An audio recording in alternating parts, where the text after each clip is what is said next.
Hello, hello. How's everyone doing? Hope you can hear me. Let me know the audio is all working, guys.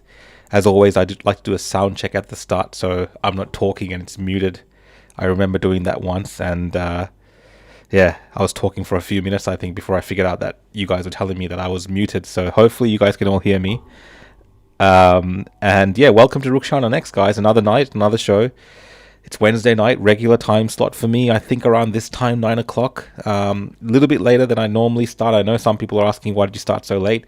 I was trying to give a little bit of time for Topher and Carly's oddcast and not, clash with that. Because a lot of the same people watch the same show. So I'm just trying to be respectful and nice. I would have liked to start a little bit earlier, but it just didn't. I didn't feel right because we did cut into their show a few times over the last couple of days. So I thought, why not? I'll start a bit later today. So yep, I'm getting the all clear for the sound. So thanks, guys. I appreciate that. As you can see, the comments, if you haven't joined one of these shows before, Rukshan On X, the comments are free flowing on the side there. I'm going to have to keep an eye out on the comments because I realized on the last episode, I did the last show on Monday night, there was just some guy just going off his rocker, just spamming like crazy. And I should have probably, just to make it easier for people to read the conversations, because he was just him talking to himself. I think there was something like not quite right with him. I will mute or block people that overtly spam for the purposes of making the show unbearable for everyone else, right? That's ridiculous. Like, it's like adult conversations we can have here. You can have a bit of fun, obviously, in the comment section. I'm not all about that censorship thing, and obviously you see a lot of people trolling me and writing things. I don't care about that, but just don't be like a weirdo. If you don't want to watch and you hate watching, like, seriously, like, the effort and time you got to spend in typing these comments, just think about what you're doing with your life. But yeah, guys, look, thanks for joining in the show. Let's read some of your comments before I get onto the news. A few things I'm talking about tonight. Obviously, we got Chairman Daniel Andrews, our dictator Dan. Whenever we think we can completely forget about Daniel Andrews, we're talking about his statue in Victoria. And this time, of course, we're seeing him in his natural habitat, which is in China, amongst all the other dictators. So we'll have a look at Daniel Andrews and the fallout of that.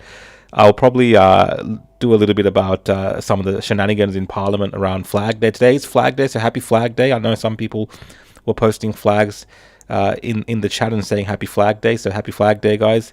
We live in a beautiful country, so we'll be talking about that. We'll be talking about also Albanese's ISIS brides, which are coming back. Or he says maybe not. I don't know. It's a bit of a murky one there, but we'll look at that news story, and it does appear like it's happening. The ISIS brides are coming back to Australia, as well as a few other news stories from the UK around free speech. I don't know if you saw this comedian, writer type individual, Graham Linehan, was arrested at the airport for some social media posts that he made in the UK. So, of course, we know already that UK is off its rocker as well. But we'll go through that news story. And I think I've got a few others lined up. So hopefully it's not a late one. Maybe we'll finish around 11 o'clock, hopefully. But yeah, you can watch these shows later on. So if you got work tomorrow and you want to go to bed, you can just catch up on the show in the morning, right? If you're staying up and going into the late night with me tonight on the live show with Rukshan On X, you're really just joining in on the conversations and having a bit of fun on the chat. And as always, guys, you can also do super chats to support the show as well. If you're watching on YouTube, you can do super chats to support the show. But yeah, let's just get into some of the comments, and we'll start like that for the first 10 minutes. I'm trying to have a bit of a structure to these shows, and then we'll get into the news stories. So let's have a look. Oh, David's here. When are you going to be deported? Rukshan Fernando. You really need to find a hobby, David, something else to do with your time. It is quite embarrassing for me to read your comments like this every single episode that I do. All right. Okay, next comment. Let's see.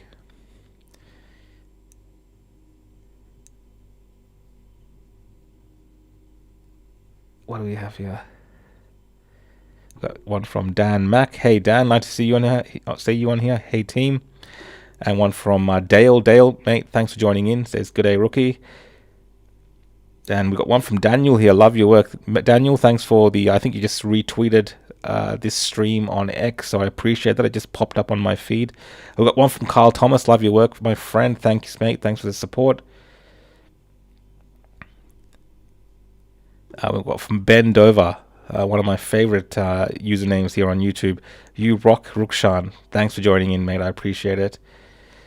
And Adriana, first time watching. Thanks for joining in from X as well. So if you're not following me on X, Adriana, hit that follow button on X. But also you can find me on Facebook and YouTube. We got one from Danny Deport. So well, maybe we'll look at the. We did talk a lot about the march yesterday on the opposition podcast, right? I spent a lot of time talking about the march with Avi. I think that podcast actually went for about 4 hours long, right? That live show that we did, a live podcast. So I don't want to talk too much about the march and the Nazis and all this kind of stuff because we did it in so much detail yesterday. But let's look at this. What is it? The petition to deport Thomas Sowell. This is obviously a fan of Chairman Dan, Dictator Dan. He says, he's not a dictator, you silly boy. A lot of Victorians will most likely disagree with that sentiment. Getting in with the questions early, Carl. Do you think Australia is going the same way as the UK? September 13th is a huge day back home and the Brits are finding their voice. Australia is definitely down the same path. Just to answer your question in short, we're seeing a lot of the same things happening in Australia, and we are also, I guess, it's accelerating even faster in Australia is what I'm probably trying to say. But I'll talk about that when I talk about Graham Lehan's arrest at Heathrow. I believe that's where he was arrested. Yeah, we got one from Deaf Blackfella here who says Australia is catching up to the UK fast. Madeline, thanks for joining in. Great to have you on here. Tracy says, "Oh, he's owning his own show." Tracy Little, thanks for joining in. I've had my own show now for about a couple of months now, but I've done it previously as well, right? I've done pre-recorded things and things like this, but doing it live is actually the most interesting way to do a show, I think, because people give comments and then it leads me in a different direction and we talk about interesting things, and I just find it just so much more interesting than doing a pre-recorded, teleprompter reading the news style show, right? I don't even really know. I haven't really even read the news stories that I've saved to talk about with you guys today, and that might sound a bit silly, but it's actually an interesting way of discovering news with the audience. And we find little things in the comments, and you might pick up on things, and that adds to it, right? So thanks for joining in.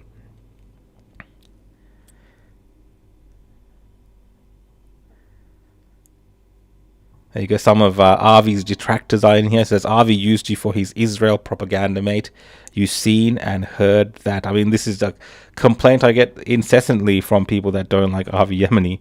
And you're entitled to your opinions, but you have to understand I am my own person to the extent of I have certain beliefs and those views about certain issues around the world, and sometimes they'll mirror people. It's just the way it is. A lot of my views are rooted in Western tradition, Western values, Western morals and ethics, and it's very hard for me to agree with a lot of the terrorism that we see around the world. I can't blindly support those kind of things. Hey Nilesh, mate, thanks for joining in. I don't know how you read a book and listen to a podcast, but you might be a very interestingly smart individual if you can do that, because I can only manage to do one thing at a time, and even that's hard sometimes. So I hope you are enjoying your book.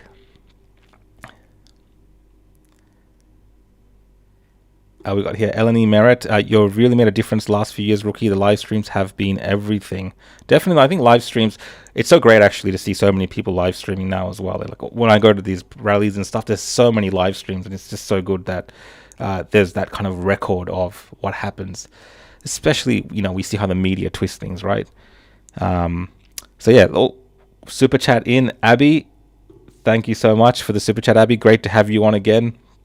One of our super fans across my show on Rukshan On X, and of course on the Opposition podcast, one of our top viewers and contributors on the Opposition podcast. Abby, thanks for joining again here tonight. There's a super chat. Here's $30 to send some tissues to David. Harry Clean. David, yeah. Hashtag Rukshan is here to stay. David must be very angry about this, David. He's been trying to deport me, I think, for like 6 years now. And he still hasn't figured out how to deport me. I think you got to move on, David, with your life, to be completely honest. And Panna, look, some people say this is not true about me. They say I'm also dishonest, but you're saying you like my honest approach. I think I'm very open about my views. I'm open to criticism. I don't really mind people criticizing me, and I know that not everyone's going to agree with the things that I think and say. Sorry. Caroline, thanks for the comment. I think we should feed David to Sewell. Oh, let's have a look. Let's have a look at this. Look, I'm going to touch on this NSN thing just at the start because I don't want to be talking about it for the rest of the show. So let's have a look. I saved a news article and we'll see what's happening with Thomas Sewell here. All right, what do we have here? This is from about, later in the day, 5 p.m. So police oppose neo-Nazi Thomas Sewell's bid for bail after charges laid over ambush of sacred indigenous site. Notorious neo-Nazi Thomas Sewell will continue to commit violent offences and should remain behind bars because of the real and likely risk an innocent person will be seriously injured or killed by his actions, police say. Sewell, 32, applied for bail in Melbourne's Magistrate Court on Wednesday after he was charged over the shocking ambush of a sacred Indigenous site at the weekend. He was arrested on Tuesday at the very same court where police officers dragging him from the steps of the courthouse to the back of a divvy van in dramatic scenes. Detective Senior Constable Sia Pascoe told this court Sewell is unemployed and spends his time leading the National Socialist Network, a white supremacist group. I did not know he was unemployed, but I guess he spends all his time indoctrinating those young impressionable men into this little NSN cult that he's running. So you would think with the way that he goes on about things, he'd be at least have some type of work that he does as well. But no, his whole time seems to be spent on NSN. He said he was seen leading 30 men from the NSN towards Camp Sovereignty in King's Domain on Sunday after they splintered off from an anti-immigration rally. He turns back towards the group and incites the group by instructing them to charge and run up Camp Sovereignty, Constable Pascoe said. He alleged that the man then stormed the camp before kicking and punching several occupants, with one victim held down during the brutal attack. He told the court Sewell, who was on two sets of bail already, is captured on video punching an occupant and kicking another. All right, I won't go too much into this because we've already been through this a lot if you've watched the previous episodes, and if you haven't, watch the opposition podcast from yesterday. But let's have a look for this petition. There is a petition to deport Thomas Sewell. So let's have a see, and we'll see how many signatures there are now on that petition. So let's see if I can find this just by doing a search. Oops, sorry. I think it was change.org.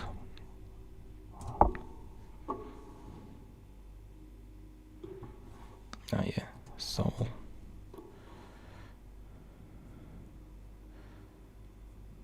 Oh, here it is. All right, let's bring it up. All right, so 74,000 signatures. I think when I looked at this earlier in the day, there was around 40,000 signatures in about a 24-hour period. So, and now it's up to 74,000. So it's really getting around this particular change.org petition. And I think even they put this question to the federal government. Is it possible? Because he does hold dual nationality apparently, so he's an Australian citizen as well as a Kiwi, a New Zealand citizen. And there are some certain provisions to deport Kiwis or New Zealanders that commit offences in Australia, but I think that's on visas where they're not citizens. I'm not sure exactly how it works, but a lot of people are saying deport Thomas Sewell because he's a New Zealand-born immigrant with parents who migrated to New Zealand from South Africa. This is the leader of the Australian NSN movement. He happens to be a Kiwi. Let's just go down here and have a look at all the comments here. And you can also see people have put up videos of why they want him deported. Let's have a listen to As an Australian with many different cultural backgrounds and as a mother of an 18-year-old daughter, I was horrified to see her in tears because of the protests organised by people like this guy, Thomas Sewell. And I'm sorry, but that was just disgraceful. We do not need people like that in this country. We have been multicultural since the First Fleet. So Bye-bye, Thomas. You need to go. Hi. Australia has always been a multicultural society. There is no place for new Nazis attitude. So he is a migrant. He come from New Zealand. Why is protesting against multinationals?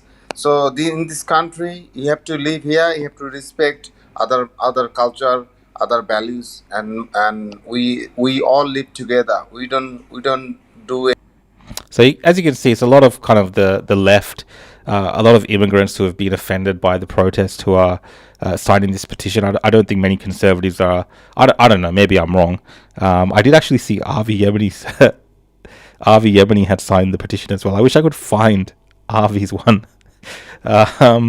There's just so many. It's going to be hard to find. I think that was. I don't know if it's a real Avi Yemeni or not, but I thought that was quite funny. And someone actually saying to do the real news. Look. I don't know if you mean this particular story. Let's have a look. John Boss, Rukshan Fernando, please report on non-mainstream media as you may be led astray. Love your work, but focus on the real things. And I totally get that, mate. And I think it's worth commenting on news that makes the mainstream, but also show the things that mainstream media don't really show you around that particular news story. So they wouldn't necessarily go through like a change.petition and show you the videos of what people are saying. It just gives people a bit more context around why these things are happening in our society. But look, yeah, Thomas Sewell, a lot of people want to have him deported. Now, in the Parliament today, this was still a topic of discussion because they're not done labeling Australians as racist. So if you look at the Labor Party, they're very insistent. Even though Albanese came out and said there were good people at the march, we have Labor politicians now going against Albanese saying you can't say there was good people at that march. There was no good people. You can't have good people at a march if Nazis are there. It's technically everyone's a Nazi. And, there are elements of this where it appears that these groups did really orchestrate some type of setup to make it like it's about them. And one of the photos I've seen today around that is the podium, and I think this is quite accurate, the podium that was used at the rally in Melbourne. So you can see this photo in the bottom here, this Australian flag, and he's got this little white, like a table or something. I don't know what the hell that is. And that's Thomas Sewell that releasing a video a few weeks back or a week or so ago before the march about a statement about the actual march itself, and then you can see that same setup on the steps of Parliament House. So yeah, I mean it does look like they rolled up that stage there. Now again, that's not to say that the people there went for them. It's just to say that these guys hijacked it. They try to set it up and they try to own the particular march.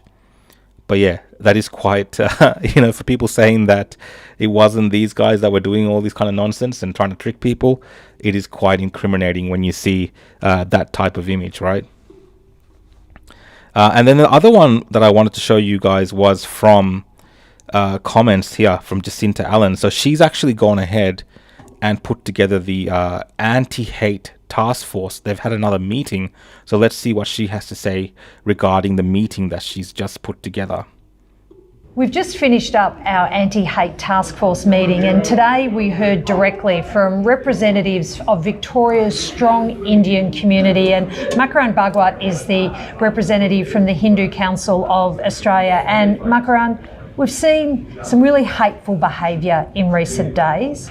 It's been so disappointingly targeted at the Indian community, and today was an important opportunity to hear directly from your community how it has been impacting you. Well, thank you, Premier, for having us to have this conversation. Yes, 31st August was directly pointed at Indian community. We were very distressed. All the community members were very fearful. Even now they are. But thank you for handling this situation. Thank you for handling this meeting and having this conversation, and we look forward to a positive outcome going forward in this space. The Indian community is such a big and important part of what makes our state great. And I know as Premier, I'm certainly proud that so many from the Indian community are choosing Melbourne, are choosing Victoria as a place to live, work, raise your beautiful families. And that's why we must continue to push back against this hateful behaviour. It is only from a very small number of people. Yes, it is. But it is hateful, and I recognise too that it's hurtful. It is hurtful. And that's why we need to have these honest discussions and also work out ways to continue to support you. Thank you very much. So, I mean, look, there is a method behind all of these things which are happening when it comes to Jacinta Allen. Like, they are taking this opportunity to solidify certain demographics towards their side. You know, you might be thinking, oh, you know, look, I'm sure they're not happy about the things which are happening for sure, but they will use the crisis to their advantage. They will use the optics of whatever happened on that day to their advantage. And these things are designed to do that, more or less. These things are designed more or less to tell the Indian community or whatever, you know, other demographics there are, Chinese or whatever, everyone, they're telling you it's racist to everyone. So it's designed to say, you have to vote for Labour. You have to vote for parties like us. You can't vote for those people on the right because, see them, they're the Nazis, they're the racists. And, you know, it plays into their hands. And, you know, she might be appearing outwardly to be very, very concerned. And I'm not saying that she's not, but there is a part of this that these political leaders benefit from. And all of this theatrics is a part of that. So that is, you know, the way that these things go. And we're seeing more of that, of course, in the Australian Parliament as well. So I saved a video from the Australian Parliament. So let me just bring that up. Because, yeah, they're still talking about this.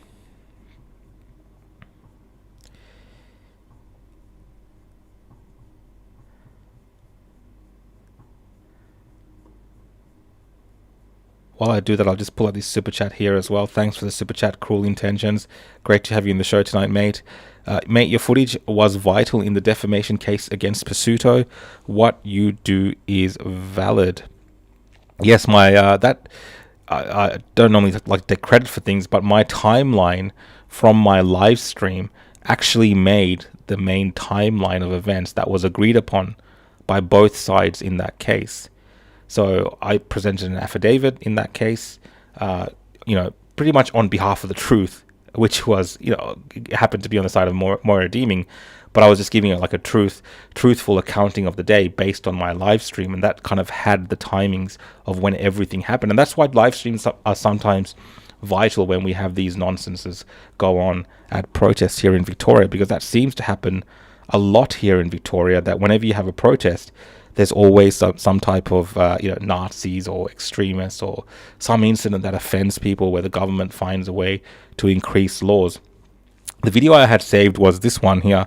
This is Labour MP Ed Husick, claims the March for Australia protests were solely organised by far-right extremists and neo-Nazis, adding that Australia is a lot stronger because of mass immigration and most Australians would have denounced the rallies held last Sunday. So let's listen to him.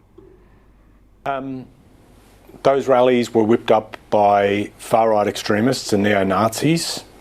A lot of people were warned about that. A lot of people have been told as well. The facts just don't stack up. So they're good. I'm not in the business of doing there are good people on both sides argument. Is that what it sounded like to you? But I am just saying to you that I think a lot of people in the Australian public would have been extremely unsettled by what they'd seen. You know, the way in which people had been targeted, the way in which specifically Indian Australians had been targeted. I don't think there's any place for that, frankly. The strength of this country is that it has success, like the success story of the nation has been over generations, that we've brought people in and that they've been able to chase their dreams and help build the country up to where it is, and we are a lot stronger for it. And we just don't need this type of, you know, I am just, in particular, I haven't seen a good fascist yet, so I just sort of maintain that point. So yeah, I mean, that he kind of represents the overall Labour line when it comes to their views around how they want people to view this particular march, and they're still using it for their, you know, for their propaganda purposes as well, in terms of increasing their voter base and telling people, hey, you know, we're the party that is for you. We're the party of everyday Australia, which is a multicultural Australia that they want to appeal to. Now, it's not helped by the fact that some of these idiotic organisers still are making, some silly comments. And look, it might be the truth in their minds, but I don't think these, the card deck is not full, if you understand my turn of phrase. Let's have a listen to Beck Freedom, who put her hand up as one of the organisers, and what she had to say on a recent podcast around the NSN appearing at rallies. And this is what I think is adding more fuel to the fire, because of these type of individuals that were, involved in this. I don't think they're, really the correct representatives or the people that can talk a proper solid media message around understanding optics and why sometimes it's you have to be responsible in the way that you organize things, and you take responsibility for the speakers and so on. So all of these things matter. It's not just a matter of just doing things at free for all. The organization behind something actually matters when you have an incident like you've had on Sunday. So let's have a listen to Beck Freedom and what she had to say about the NSN. And remember, this is someone that went on mainstream media, put a hand up as the organizer in terms of organizing everything. And, this is what she's had to say. Obviously, everyone knows by now there were a couple of NSN speakers, members of the National Socialist Network. And look, they were quickly whispered to, keep it on topic, don't mention Hitler, you're sweet. Go. I'm so sorry. Guys, look, Nazis come here. Keep it on topic, guys. You can talk. I know you're Nazis, whatever. Talk. Just don't mention Hitler. You guys are sweet. All right, let's keep listening. Go ahead. And they didn't. They were fine. But the thing that I've been bringing up to people, because at the moment it's been about 20% complaints, 80% love and respect, even for those speakers. The groups that you got together, and you've mentioned NSN, how were those speeches taken on board by the audience? In Melbourne, Thomas Sewell wasn't really welcomed by the crowd. There was a few boos, but yeah, there was also lots of clapping and cheers. So, yeah, I don't know. I mean, that's for Melbourne. In Sydney, something that people keep saying is that everybody started leaving when they got up and spoke. But what I will say is that's not what happened. People were starting to leave because our PA system couldn't handle that crowd. We couldn't get it to go loud enough for them to hear. But look, they are obviously controversial, politically radioactive figures, and I think they know that, and they get the crowd riled up. They get it very polarized, and they are polarizing figures. But as we said earlier, if we're serious about free speech, we need to be able to allow these conversations. And it seemed to be a mixed reaction. There were cheers, there were boos. It was I will say though, in my opinion, there was more cheers than boos. That's for sure. Look, Tracy's asking, are you having a go, Rukshan Fernando at Beck? Well, yes. I mean, anyone that puts themselves up as an organizer or the lead person, there's going to be criticisms. It's not having a go. We criticize our leaders in government, for instance. Of course, they're elected officials. There's more weight around that. But if you put your hand up as an organizer, of course, you're bound to get criticism. And the comments and the things that you say in public are bound to get people to have opinions on the way that you handle things. That's just a natural state of things that comes with the territory. So I don't think you can characterize it as having a go at someone. It is just what it is when it comes to people having opinions on how something was handled. And as you can see in those comments that she makes, now it might sound normal to Beck and her circle of friends, but when the rest of the population hears, hey guys, the Nazis were speaking, but I whispered to them, I told them, say whatever you want, just don't mention Hitler. Again, it just sounds like you're trying to subvert the situation. You're trying to deceive people, in a roundabout way. It just doesn't come across right. And she herself, comments that she's made over the last couple of weeks leading up to the protest and afterwards as well, and even on the day, some of the video that I've seen with her liaising, it looks like on the video footage, allegedly, from what I've seen, liaising with members of the NSN, who ultimately were holding their banners and walking around the front of the march and things like this. It tends to go to the fact that this was a Nazi rally in the minds of the media. So all of this is important. It's on her. It's on people that were involved in the organizing.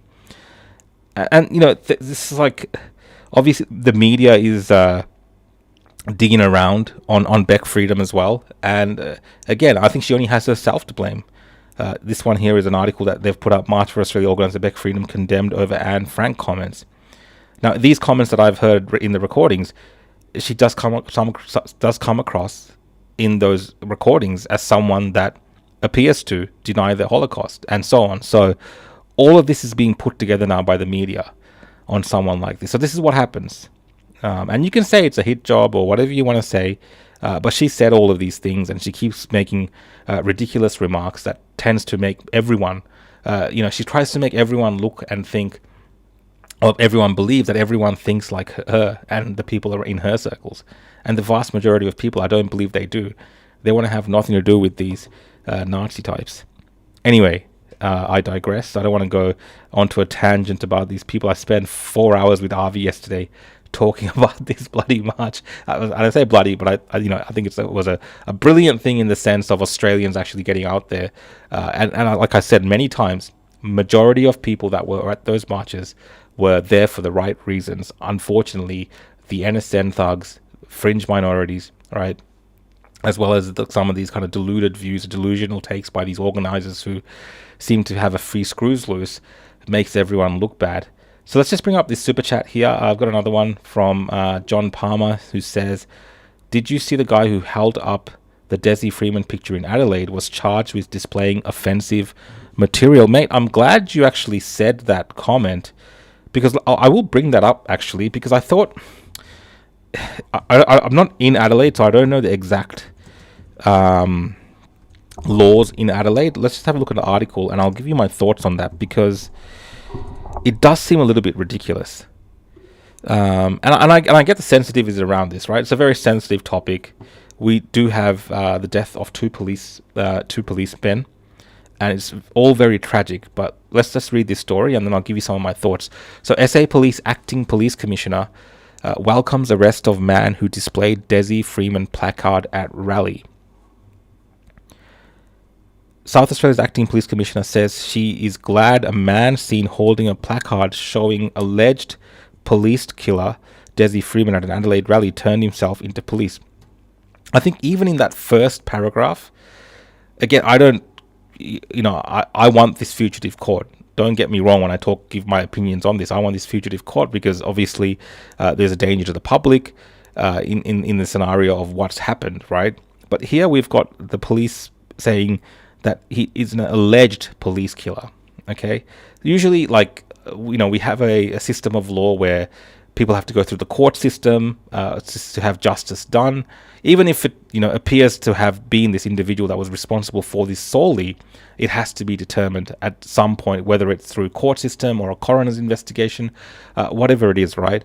And in this particular case, this individual here holding up this sign, yeah, it's distasteful. Yes, I agree. It's distasteful, especially if you are people in law enforcement, if you're the family of these policemen, and of course the wider public as well.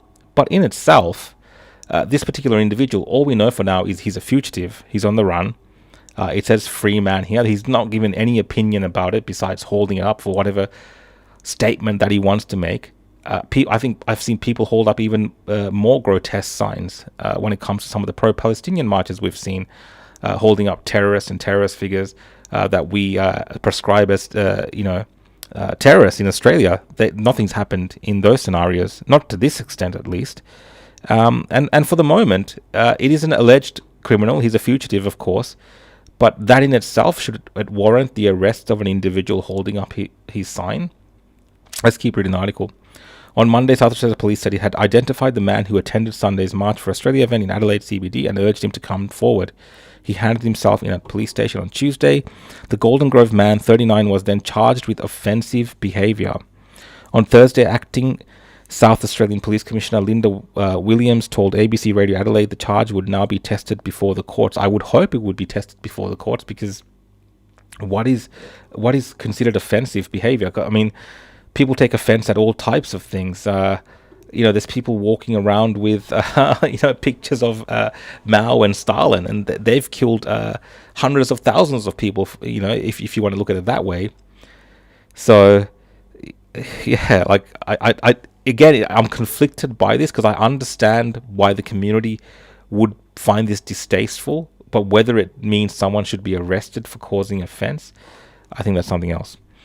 On Thursday, Acting South Australian Police Commissioner Linda Williams told ABC Radio Adelaide the charge would now be tested before the courts. The charge was the obvious one to us that fitted really well.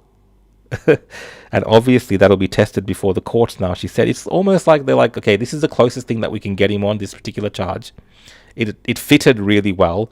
And we're not really sure about this, but obviously the court system will test it. We just needed to make a public statement and arrest this individual for holding this placard. I'm glad he handed himself in.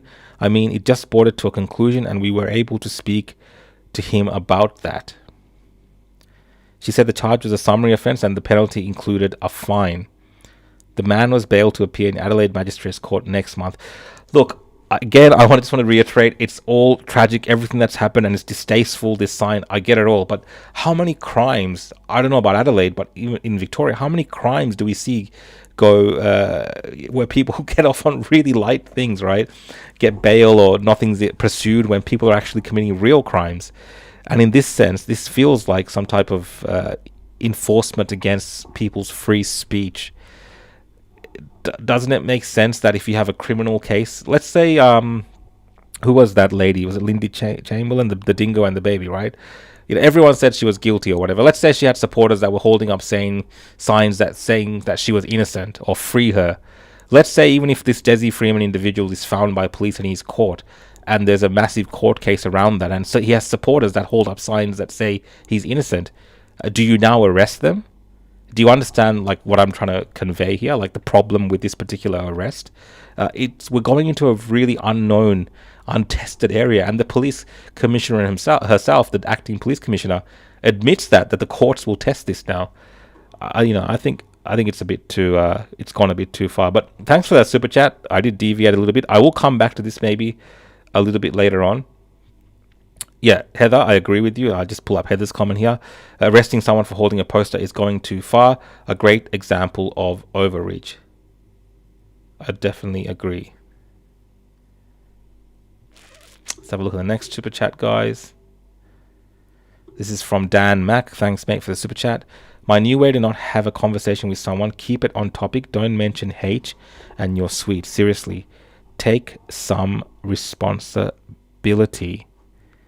I think I've lost track of. It's late at night, Dan. I know you do a lot of super chats with me. What conversation were we talking about? Mention H. Oh, hate. Yeah. Now I know what you're talking about. And what does Pana say here for the super chat? Thank you for the super chat.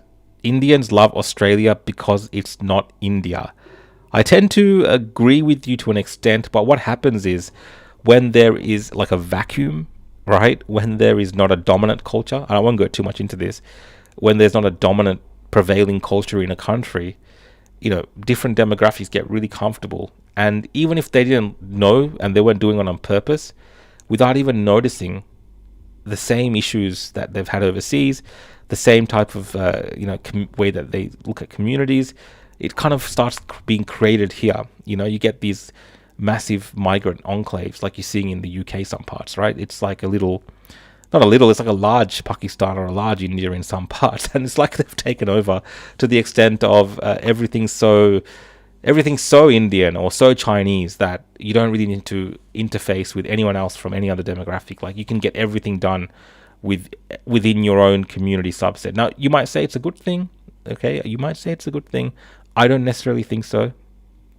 I think we need to have a monoculture, one culture, multiculturalism itself. People asking in some of the questions, I don't agree with as a concept, as being it sounds nice on paper. In reality, it doesn't really function or work the way that it's described. It creates actually more problems, I think, overall. And a lot of the more peaceful societies that we're seeing today are societies where there is a monoculture. And you can look at some parts of the Middle East, like some parts like Saudi Arabia, Dubai. They have their own issues and own flaws, definitely. But because of the culture that's kind of the main culture that's dominant there, or the way of life and the rules and things like this, everyone else around it seems to be able to do everything that they want to do within that to succeed, but not really change what the people in that country see as their identity, if that makes sense. I hope that made sense at least.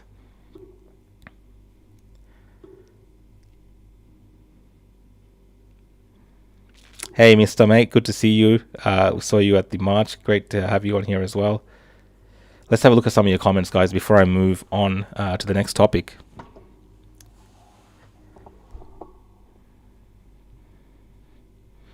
Yeah, that's a good point. What about serial killer tours and fan clubs, etc.? Are they going to become illegal? Yeah, so like there's a lot of things in life which are distasteful. Like free speech kind of protects distasteful things. Like people are into weird things in our society, and they worship like you said, criminals, people in jail, and all these causes that most of society would not necessarily agree with, but it doesn't mean that they get put in jail. Obviously, if you're committing criminal acts and things like this, yes, you've crossed a line. But just holding up a poster saying you think someone is a free man, right? This is a country like not the legacy of this country, but a part of the history of this country. That's someone that's celebrated, at least in Victoria, is Ned Kelly, who is essentially, depending on how you look at it, a bushranger, a criminal. But it's like celebrated as like a folk hero. So we're living like that is the Australia that kind of built the country, that view to today where we're arresting people for a poster. Now, I'm not making comparisons between the two, and I'm not saying what's happened is okay or it's something that's good. It should be condemned, and this fugitive should be found. But at the same time, you can see the way that free speech has changed over time, and the way that society is now being controlled, even for the mere act of a causing offense, whatever that means.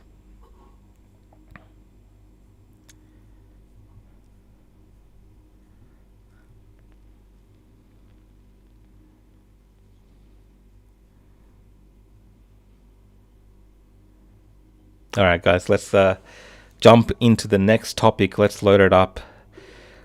One of my favorite topics, I guess, in the past, actually. It's already loaded up here. Someone else has got the video here. It's gone Valerie. Let's just play this clip here, and I'll go to the actual full video after this. Who's that? Do you guys know who that is? Obviously, if you're in Victoria, you should know who that is. Now, yeah, here we go. Here he is again. Let's see in the comments if you can tell me who that is.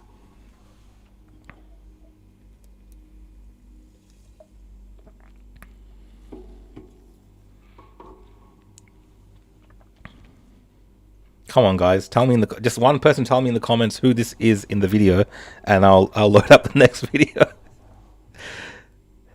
Dan Andrews, that's it. This is from Staffy. Thanks for the chat. Dan Andrews and Jacinta Allen, the only duo who can blow up a budget faster than gamblers at Crown. Mr. Hunchback. I don't know. Are we being mean here? We got Daniel here. Dictator Dan. So, look, I'm not surprised. I don't think anyone should be surprised by the fact that Daniel Andrews was a guest of honor, right, at a military parade in the CCP. Now, yes, they're celebrating Victory Day to do with, I believe, World War II. I guess, them defeating the Japanese and a few other things. And yes, there might be legitimate reasons for people being there. But the presence of Daniel Andrews, who's not really a politician anymore. Yes, he's a massive figure in the Labour Party, and we talk about him because of his long career as Premier of Victoria. But he's there on his personal capacity, I guess, right? He's like friends with the CCP to an extent where he's invited to events, right? Major events in the CCP. Daniel Andrews gets an invite alongside people like Vladimir Putin, the president of Russia, as well as Kim Jong-un, right? The president or the dictator of North Korea. Like, that is the company that Daniel Andrews is around. And there was all these other dubious figures there as well. And I think Bob Carr was there as well. So these people have massive relationships with the Chinese CCP, right? The government, the CCP. You got to have a relationship with the CCP to end up on something like this. So imagine all the years that Daniel Andrews was the Premier of Victoria, the types of relationships that he has been building in China. And we talk about this, we kind of sometimes joke about this over the last couple of years, bringing these things up. But don't you remember, whenever Daniel Andrews went to China, he wouldn't take the media with him from Australia. Like, it was like these secret meetings that he'd go to. Can you imagine the relationships that he's been building over there, and who knows what type of influence peddling, right? Again, I don't know for sure. I'm speculating here. But just based on the appearance of Daniel Andrews at something like this, it makes one wonder what has been happening while he's been going to China as the Premier of Victoria, and what type of connections he's built over that time. Because there's no other, state premiers, that many at least, that are getting these type of, honor listings and invites to something like this, a military parade in China. Let's have a look at the video, and then I'll see some articles about this as well and get some of your thoughts. 澳大利亚前州长安德鲁斯 Welcome to China. 我来自澳大利亚。联合国副秘书长李军华。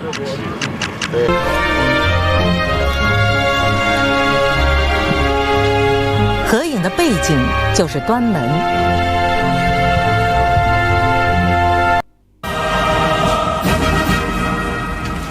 Well, I'll pause that there. I don't know if you saw where Dan was. Let's go back. So you can see Dan here, just here, with the sunnies on, blue tie in the white as the camera sweeps by, looking at his mobile phone. He's a high roller now in the CCP. Like, he's a dignitary. He's a popular man with the CCP, and you see him even in this photo in the top right hand corner, right in the corner there. That's Daniel Andrews. And if you go to the bottom of that image and look at the first person, that's Kim Jong-un. So look, the parallels between these individuals. I saw somewhere that someone said the axis of evil is there, and Daniel Andrews is amongst them. Now, President Trump has also come out and said that the Xi Jinping, Putin, Kim Jong-un at this particular event are all conspiring against America and the free world. So while this conspiring is happening at this event, who happens to be there? The former Premier of Victoria, Daniel Andrews, as well. This is not even AI, guys. Can we believe that this is actually happening? Let's keep watching.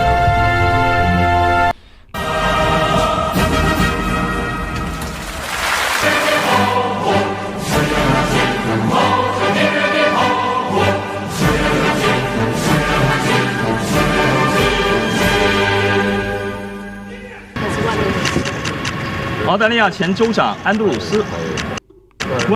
love how they say Andrews. Let's have a look at some of the articles around this. So I'll pull one up, and that'll probably give us some bit more context around the political fallout of this, if there is any. And truth be told, also Jacinta Allen is actually on her way to China as well soon. Not for this particular event, but these long-founded connections between China and Australia have been developed over a long period of time by the Labour Party. And I think Jacinta Allen is like continuing in that mold. And it's going to be easier for her, of course, because she's already got, Daniel Andrews there, who's in with the CCP, right? So in that he's a guest of honour at the military parades, that Jacinta Allen will have a bit more of an easier task networking with the CCP for whatever selling out of Victoria she's planning to do while she's in China. So this is from the Herald Sun. Daniel Andrews branded a traitor for posing next to Xi Jinping, Vladimir Putin and Kim Jong-un in Beijing. Jacinta Allen has downplayed Daniel Andrews joining dictators at a Chinese military parade, but the Premier is facing calls to take a stand against her predecessor. Former Premier Daniel Andrews has been blasted as a useful idiot and a traitor after mingling with authoritarian dictators at a celebration of China's military might in Beijing. The man, dubbed Dictator Dan by his critics during COVID pandemic, joined despots from new axis of evil as a guest of honor at the event marking 80 years since World War II. After warm handshakes greeting from Chinese President Xi Jinping, Mr. Andrews posed for a group photo featuring Russian President Vladimir Putin and North Korean Supreme Leader Kim Jong-un before joining them at an indoor commemoration event in the evening. Look at this guy. Here he is. Look at that smile. I don't even think he ever smiled that much when he was talking to Victorians. He is in his element. He is happy. Look at Xi Jinping smile. These guys are like old buddies catching up again. Like, they must have a private chat between each other on their phones, right? On WeChat. This already got the cartoons. Oh, this is great. Who did this one? Mark Knight. Yeah, Mark Knight's great. He's done a few funny ones on Daniel Andrews. But here it is, Comrade Dan. He's in the outfit as well now. It suits him. This suits him. I wish he made this move years and years ago and left Victorians alone and just permanently set himself where he wanted to be all this time, in the CCP. The event was also attended by Iranian President Masoud Pezeshkian after his regime was recently blamed for orchestrating a firebombing of a Melbourne synagogue. Maybe Dan asked him some questions. Association of Ukrainians in Victoria chairman Eugene Hawartskio said his members were outraged and disgusted by the sight of Mr. Andrews near Mr. Putin. He is standing next to a person who is bombing Ukrainian civilians as we speak, he said. I can understand going over for trade, but going there for a military parade is just not acceptable, given what we have endured. There he is. This is like the class of dictators, right? The class of despots. And Daniel Andrews is in there.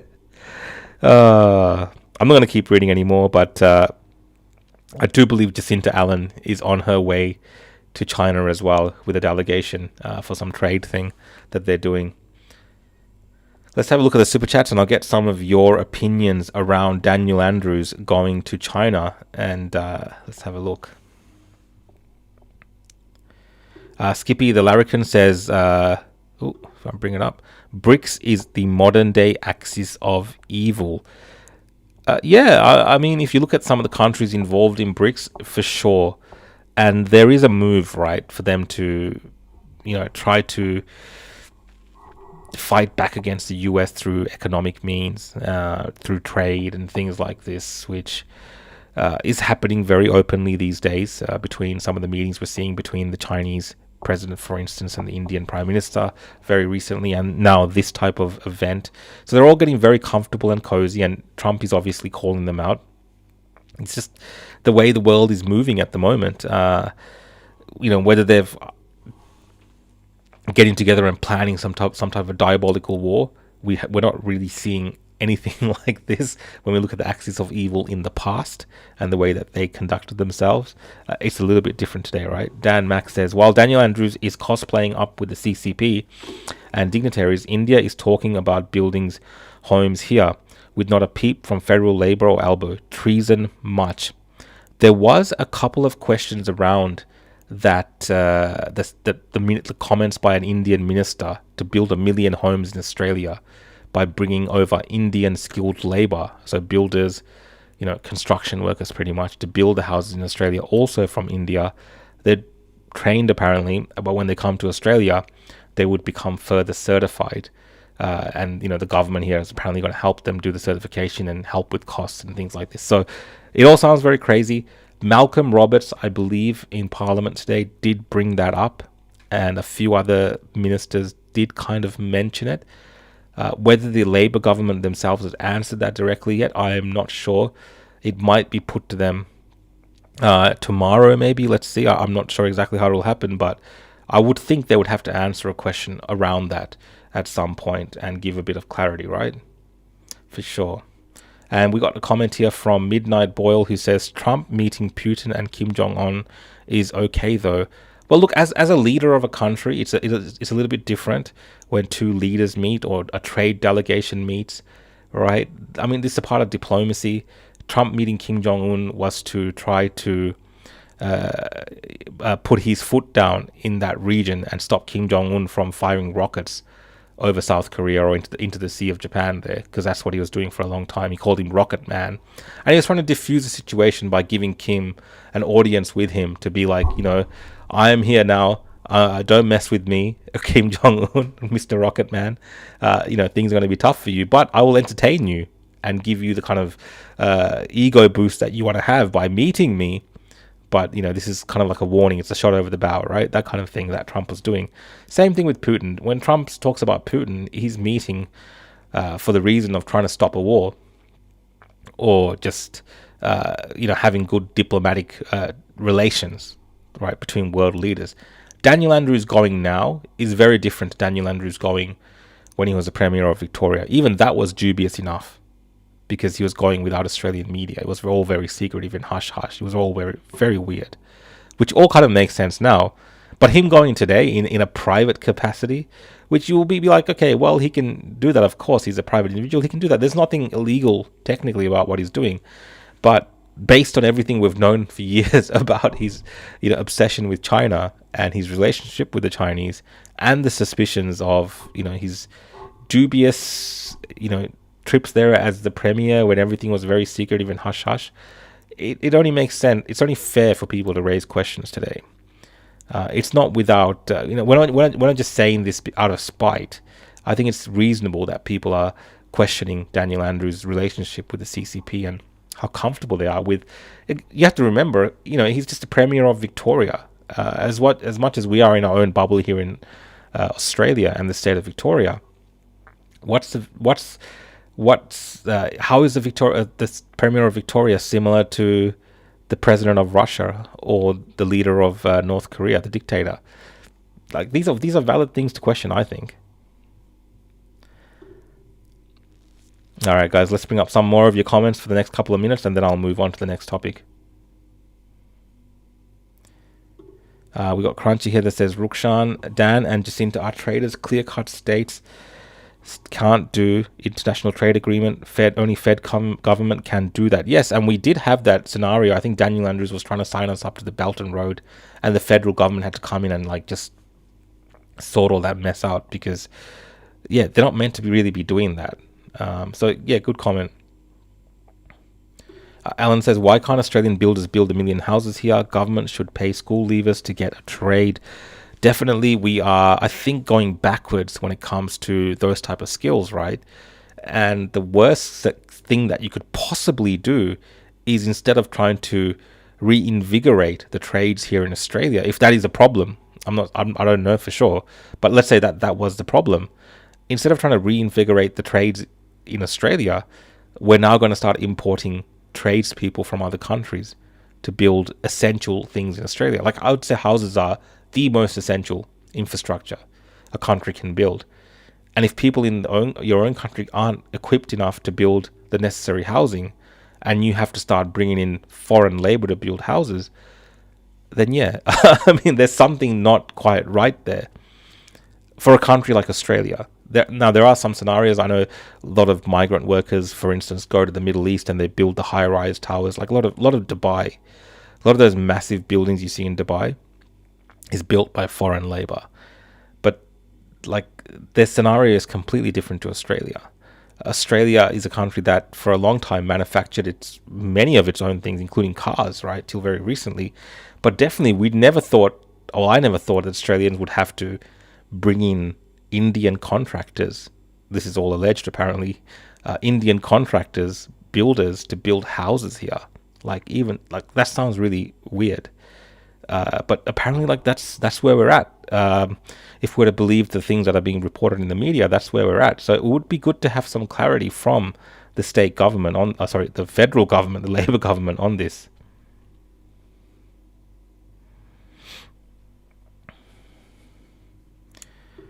All right, Tracy, good night.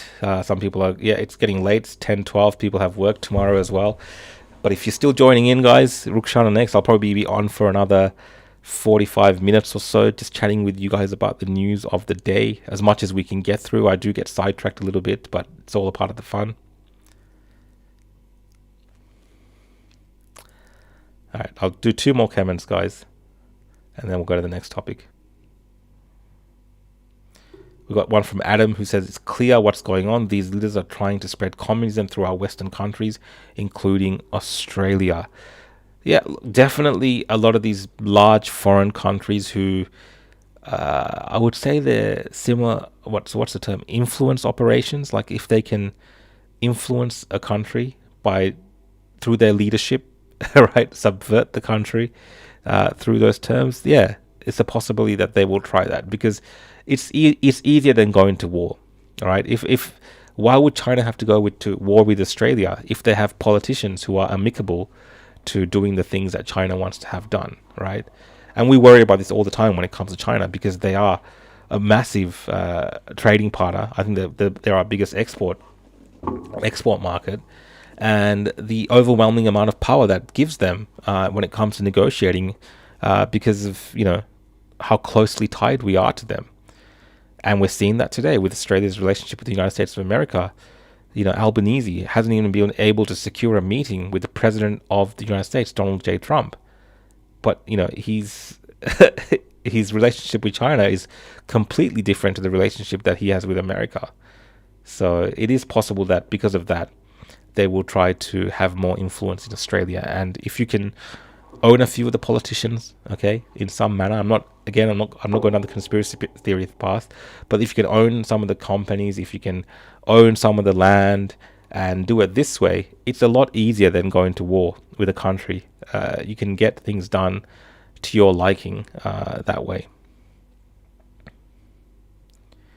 Alan says, absolutely spot on, Rukshan. We have to see that we're in big trouble if the government are bringing Indian contractors to build these houses. Our granddads and dads fought to keep this country. The government is now giving it away. Yeah, and that Indian dude that was speaking, I won't play it today because I think we'll go through it on the Opposition podcast maybe tomorrow. But like, he was happy. He was like, "Hey, this is a great opportunity for India. Like, let's take this opportunity. Those Australians, they need 1 million homes, and we're going to build those 1 million homes, and it's going to be great for India." Like, basically, like that's what that guy is saying. He's not really saying it's going to be great for Australia. It's good for Australia because, like, they're building 1 million homes in Australia, but I don't know how it's good for us. But he was very excited for the opportunities that would open up for India.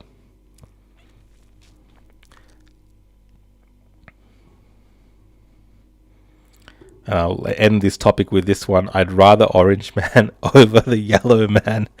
I won't go into that one, but we do know Orange Man bad is Donald J. Trump. And, you know, people actually, I'm not going to do this story, but people actually saying over the last couple of days that Donald J. Trump is like, he's had some stroke or he's like dead or something. It's crazy, right? He rocked up the other day. He's fit as ever. He was making jokes.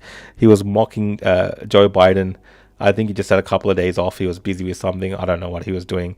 But it's insane how everyone just defaulted to that he's somehow like Joe Biden. It was not the case whatsoever. All right, guys. So let's have a look. The next story that I wanted to go through with you guys was around the flag in Parliament House. So I want to listen to this. It's Flag Day today. So Jacinta Price came into the chamber, in the Senate chamber, adorning herself with the Australian flag. And this is what happened. So let's play the video of that. It goes for about 3 minutes, but we'll watch it. And then I'll give you some of my thoughts on this. Let's make it a bit bigger. When one understands the history behind our national flag, when one values its symbolic weight, it's beyond comprehension that the burning of our national flag is not a criminal offence. Like most Australians, I was appalled by the footage of pro-Palestinian protesters burning our national flag in Melbourne on Sunday the 3rd of August. That event coincided with a disruptive, disgraceful and divisive rally across the Sydney Harbour Bridge, a rally where some protesters chanted genocidal slogans, displayed Hamas symbols and Nazi swastikas, waved flags of terrorist organisations and carried a photograph. Senator Price, could you please resume your seat? Senator McKim on a point of order. Yes, thank you, President. I asked for a ruling, please, on whether the senator who's wrapped in the national flag at the moment is contravening the standing order that prevents props. And I do want to make the point that if it's okay for Senator Nampijinpa Price to wrap herself in this flag, I would intend to wrap myself in a Palestinian flag and come into the chamber and Sorry, I had to stop that there, because what's wrong with these guys from the Greens? Like he got so triggered by the fact that Jacinta Price was wearing the Australian flag around her, and he's threatening now that if she can have the Australian flag, I will come in with the Palestinian flag. Like, that's the threat of an Australian senator. That's how incensed this scumbag from the Greens got when he saw the Australian flag. I mean, it is quite ridiculous. We could not imagine a world like this going back, 30, 40 years, right? How we've progressed to this particular point today, where the national flag causes offence in the Australian Parliament on Flag Day, and somehow the national flag is referred to as a prop. These guys wear props all the time. The Greens do props all the time. So just scumbags. Let's keep listening to this commie and see the threats that he makes to this country because of his love for Palestine. The senator who's wrapped in the national flag at the moment is contravening the standing order that prevents props. And I do want to make the point that if it's okay for Senator Nampijinpa Price to wrap herself in this flag, I would intend to wrap myself in a Palestinian flag and come into the chamber and exercise the same rights that Senator Nampijinpa Price is currently exercising. Senator McKim, do you wish to respond on the point of order? Point of order. Senator McKim chose to debate the issue rather than raise a point of order. And if we're not going to wrap ourselves in the national flag, I would ask that when you're considering your ruling, Deputy President, the flag is not a prop. It sits in our chamber right now. And so if we're going to mean it's ruled out of order over a senator's shoulder, it will have to be considering its stance in our chamber itself. Senator, I did allow both points of order to stray into the debating point, because I think this is clearly a sensitive issue, particularly on this particular... Is it a sensitive issue? Like, is it clearly a sensitive issue? Isn't it just a common sense thing? Right? Isn't it just common sense? It's like what the one of the members there from the Liberal Party said, one of the senators said, was correct. The flag is sitting right there. That's the Australian flag's right in there. How can it be a prop in this chamber? Anyway, let's keep going. I am going to refer this matter to the President, because I think it does require consideration of the President. However, Senator Nampijinpa Price, in order not to set a precedent at this point, could I ask you please to finish your speech without the flag on your shoulders? And that way we do not... Senator Mackenzie, I will address you directly. We do not want to set a precedent in this place that would have very unfortunate consequences for the future. And I think you know what I'm talking about there, Senator Mackenzie. Senator Nampijinpa Price, you have the call. Thank you, Acting President. So disappointing from the Greens, but also so typical. You can wear a kiffa in here. Perhaps you should remove that article from you whenever you walk through these chambers for the benefit of all Australians in this country. Yes, snark all you like. It's revolting. You don't love this country the way I do, certainly not like most Australians do. It's true. They do wear their pro-Palestinian props in the chamber all the time. Now, I know it's like a scarf or something like this, but, you could make the point there that she was wearing the Australian flag like a cape. What's the difference? Like, why are they so offended by the Australian flag? These people are pathetic. Good on Senator Price. Let's keep listening to the end of her argument. Oh, that was it. There was more to that. She actually gave a brilliant rebuke as well. I'll see if I can find that, actually. Give me a moment. I'll see if I can find that, because I wanted to hear the rest of what she had to say as well. But yeah, I'm reading your comments, guys, and I see like everyone's kind of pissed off about this, and you're right to be pissed off, because it's insane that our flag would cause so much offence to the Greens. We've got a video here of Jacinta Price. She's talking about the issue. Let's have a listen in. Well, hello everyone.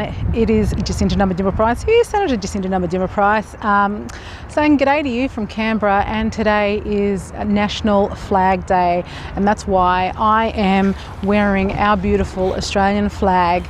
And of course behind me you can see that we have the Australian flag proudly flying on all flagpoles out here. Now, the issue that I have is that today is a rare exception to what's usually the case here, where we usually have three separate flags flying. So we have the Australian flag, we have the Aboriginal and Torres Strait Islander flags, but this is what it should look like every single day of the year, because we are here at the Australian Parliament.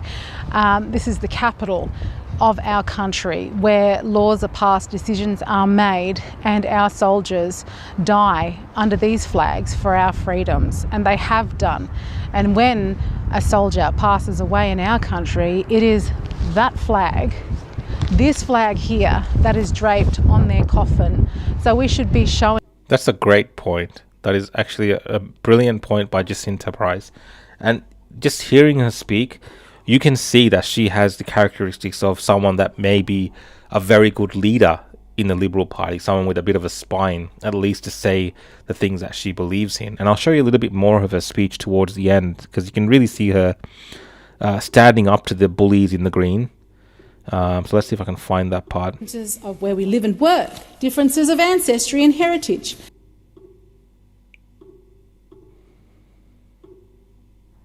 Senator Mackenzie. Senator Nampijinpa Price, you have the call. Thank you, Acting President. So disappointing from the Greens, but also so typical. You can wear a kiffa in here. Perhaps you should remove that article from you whenever you walk through these chambers for the benefit of all Australians in this country. Yes, snark all you like. It's revolting. You don't love this country the way I do, certainly not like most Australians do. But you would rally along these terrorist organisations, the Greens would, as you have, and probably also stand beside the photograph of the Iran's oppressive dictator, as many of you Greens have, and like your Senator Faruqi, who have called for genocide in this country against those that support Israel. A rally the Prime Minister astonishingly described... Senator Nampijinpa Price. Could you please resume your seat on a point of order, Senator McKim? Thank you. 193.3, Standing Order 193.3 prevents a reflection on a senator. A senator was named, Senator Faruqi was named by Senator Nampijinpa Price, and she had improper and, in fact, inaccurate motivations attached to her actions. Senator McKim, you've made your point of order. Please resume your seat. Senator Nampijinpa Price, I would ask you to withdraw, given that you named a particular senator. President, I would like to understand what it was that I'd said about. That was incorrect. That was incorrect. We're not going to debate this. We're not going to debate this. A senator has objected to something you said. Please withdraw and continue. I withdraw, but I will never call out genocidal notions like from the river to the sea, like some others do. A rally that shouldn't have been permitted to proceed. Senator McKim, please. Senator McKim, what is the point of order? Point of order is, consistently and repeatedly the chair has required withdrawals to be made unconditionally. That has been absolutely consistent from the chair, that withdrawals are made unconditionally. I asked you to enforce that ruling, which has repeatedly been given by the President. Please sit down. I'm happy to rule. Senator Mackenzie, do you really wish to add? I asked Senator Nampijinpa Price to withdraw and continue her statement. She withdrew, then she continued her contribution. Senator McKim. Senator Nampijinpa Price. Thank you. And the Greens certainly don't respect or acknowledge Indigenous Australians in this Senate. So the burning of our national flag on that wretched weekend wasn't the first time it's happened, and of course it won't be the last, but it is any wonder it took place. A disrespect of our country and our values has been on the rise since the sordid events on the steps of the Sydney Opera House on the 9th of October. This government's supine response to the crisis of anti-Semitism gripping our nation has only emboldened an anti-Australian sentiment that is shared by the Greens. The protests at home and in other democratic nations have in common a national self-loathing and anti-Westernism that has been a hallmark of many protests since the late 1960s. The divisive voice referendum hasn't helped matters. What's more, our national flag isn't even afforded the respect it deserves by the Prime Minister. His prerequisite for standing in front of our national flag is standing in front of course, the Aboriginal Torres Strait Islander flags too. Yes, both are proclaimed flags, but not national flags. We have one national flag, just like almost every sovereign nation. The Prime Minister's decision to stand in front of three flags isn't an act of respect, it's an act of disrespect. From disrespect comes division. From division comes disloyalty. And from disloyalty comes greater motive for desecration. I think that gives everyone a pretty good point, right? She's quite good in her approach to dealing with these communists from the Greens, and you know she's standing up for Australia, and I think that's what the minimum that we can want from our politicians is to care about the country that they are representing us in. Now, obviously, the politics might be different, and their views might be different, but the fact that we can't even be united on the flag in the Parliament House is problematic. And I agree with a lot of the comments, a lot of the positive comments here about Jacinta Price. And Tanya here says she definitely has PM potential. Yeah, I think she could take on Albanese in a debate a lot better than Susan Ley. This is the kind of person that you need to put up against Albanese, and I think he might struggle against someone like Jacinta Price, because she does speak with conviction when she speaks, and she believes in the things that she says, or it appears that she believes in it. A lot of the times with politicians, you kind of, you see through them and you're like, oh, they're just saying things that they don't believe in. But I don't get that sense with her. And Glenn says, need more professionalism in the public service. Look, definitely, I spend a lot of time in Canberra now, and I'm watching Parliament all the time. And yes, it's like you're in a primary school or something, the way that they go about things in terms of all the yelling, the infighting that happens on the floor of the Senate and on the floor of the lower house. All the fighting that happens, all the yelling, the back and forth. It's a bit crazy, and the things that they fight about is so petty as well. And it can go on for days sometimes, these little arguments that they have. So it's no wonder that we feel like the politicians aren't doing anything real for the country, because they spend a lot of their time arguing about meaningless things. But in this case, I agree with the point that Jacinta Price was trying to make today by having the flag over her shoulder, because it is Flag Day. I don't think there's anything wrong with wearing the Australian flag on a day like this if she wants to have it on her. And it's ridiculous for the Greens to then turn around and be like, how dare you do that? If you do that, I'm going to bring in the Palestinian flag. I'm going to wear the Palestinian flag. It sounds like just ridiculous. Sounds super odd. Anyway, let's keep moving on, guys. Thank you for your comments and contributions during that time. Let's go to the next story. We'll pull it up here.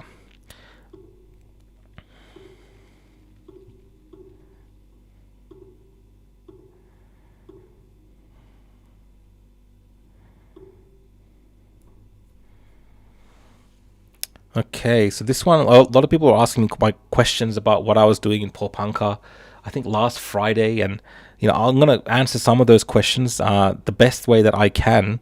But I'll read the article on the latest update, and just because there's been so much interest in my messages as well, I'm just going to obviously tell you guys as much as I can without getting into too much detail. So, Victoria Police Chief Commissioner sends message to Dezi Freeman, reveals fugitive's wife may face charges.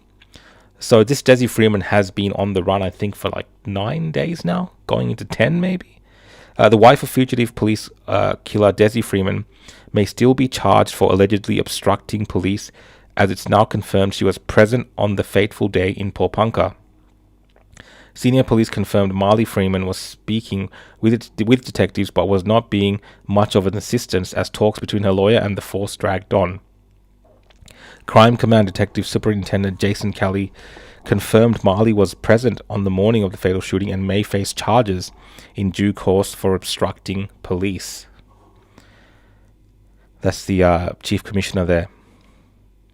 He said a brief of evidence was prepared. She was, as of Wednesday afternoon, yet to provide an official police statement, with the search now in its 9th day.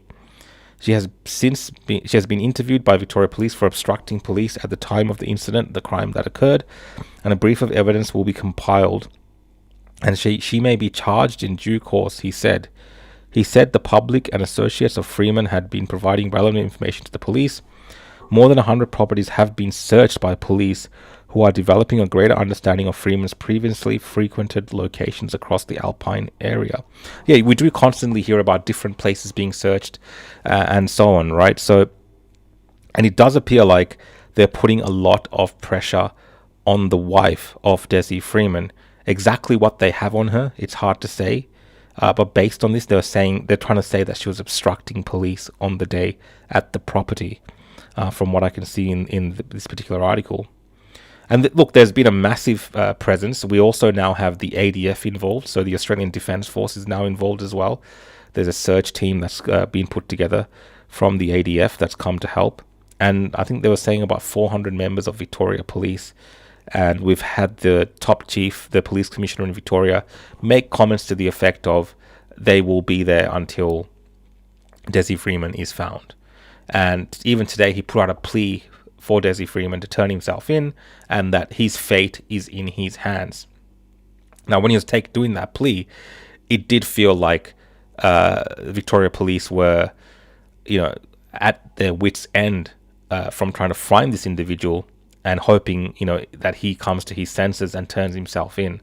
And we've also had it over the last couple of days. I think his wife has put out a statement to the effect of telling her husband to turn himself in. So there's a lot of things going on here, and I did go to the town last Friday, and I did spend some time there speaking to locals. And look, definitely, things that people are worried about, things that people are talking about online. Some aspects of it, there's all these kind of concerns in the community as well, and I can't go into too much detail in terms of the sources and the people that I spoke to, and I don't want to betray people's confidence as well, because people are telling me things in confidence, in private. And we have to understand that this is an ongoing investigation that's happening right now. So as keen as people are on the internet to be sleuths and trying to find different types of information, it is an ongoing investigation in the sense that we have a fugitive on the loose. And I think the primary concern of the police, as it is right now, is to catch Dezi Freeman, wherever he may be. And they're going to extreme lengths. And a lot of people obviously are spooked by that as well, right? The police are really being intense. Like we read in the article, they've gone through 100 properties. They're going after people that he knows, contacts. They're going after his wife, it looks like, based on what I'm reading just then.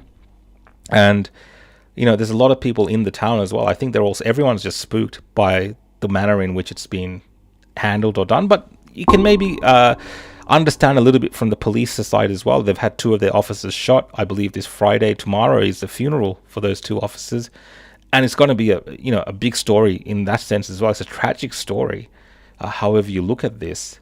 But the dynamics is very different from a typical police shooting story, where either the criminal or the alleged criminal is caught, sometimes alive, sometimes they're shot, whatever it is, right? Like there's some sort of resolution. But with Dezi Freeman on the run, the stakes, I believe, for the police are very different, and the way that they're handling this is very different, and the implications for people that know information around this, or people that share opinions about this, I'm talking about people that maybe know things, is very different as well. So that's why I'm being very sensitive around in terms of the information that I know from people I've spoken to. Again, it's nothing to do with what you might be thinking, where Dezi Freeman is, or anything like this. It's nothing like that. It's just the confidence of the information that people have given. Now, my personal opinion, having looked into this a little bit and followed this story, heard from people and some of the concerns, beyond just finding Dezi Freeman, I think Victoria Police, because of the tragic death of those officers as well, eventually we're going to need to know exactly what happened on that property. I think that's going to become a really vital piece of the information that people need to know about what happened. So today we find out from Victoria Police that the wife was on the property, for instance. Now there must be more information surrounding what happened on that day, footage potentially from body cams. I've also seen online that people are saying that other devices may have filmed things as well. So all that footage becomes vital as well to the investigation. And I think the community, by the sheer fact of the attention that this has brought, Victoria Police has brought to this, will need a thorough investigation around what exactly happened for this tragedy to occur. And that, I believe, will lead to more illumination around this whole thing. So that's all I can say from everything I've done during my time in the town of Popanka. There is a lot more to all of this, I believe, personally. And that's my personal opinion from everything I've seen and heard and read on articles like this, and seen on the commentary that I've seen online from locals speaking about it on comment sections and things like this. There is a lot more there that needs to be looked into. But first and foremost, obviously, the focus of Victoria Police is on finding Dezi Freeman. Now, if after all of this, during an investigation, it appears like the police are not being forthcoming or not wanting to clarify these things, then perhaps we might get more illumination from people that might have more information on this. So that's all I'm going to say about all of this. It's a topic that stirs different types of emotions in the community right now, and we only need to look to the story we covered of the individual in Adelaide being arrested for holding that sign, so you can see just how raw all of this is.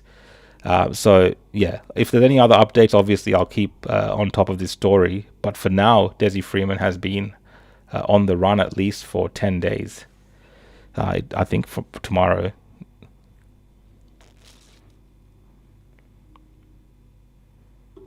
Nicholas says the press conference today was weird. The cop was talking 3 words at a time with no emotion or body movements because the cops don't want to give away that they have nothing.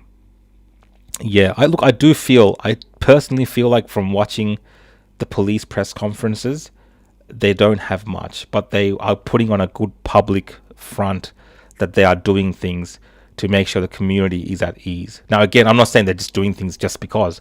They're doing things because they're trying to find this individual, but I'm saying they're not having any success or luck with that so far. Whether these leads are leading them, that the leads that they're following are getting them into the direction where they feel like they're close, again, it's so hard to say.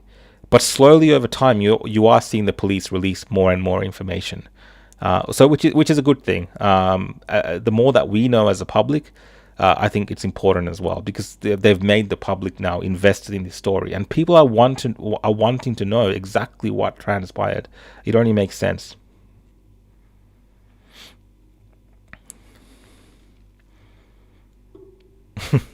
Rukshan shouldn't talk about it. The Vic police will be knocking on his door now. Yeah. Yep.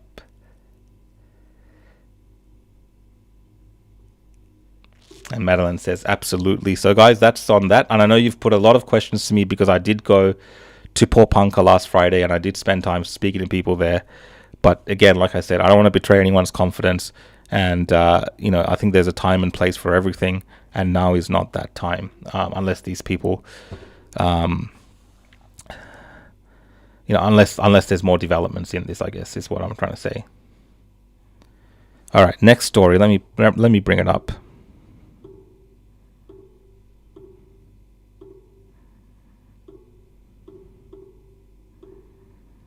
It's probably the last story, guys, and then we'll end off the night after this one. So this is from The Australian. This was talked about in Parliament today as well, I believe. Secret return plan for ISIS brides revealed. So let's read this article because this goes back a few years, all right, a long time back. but now it's back at the forefront of our news cycle. So let's see what's happening here. Let's read this detailed story from The Australian, and I'll share some of my thoughts with you.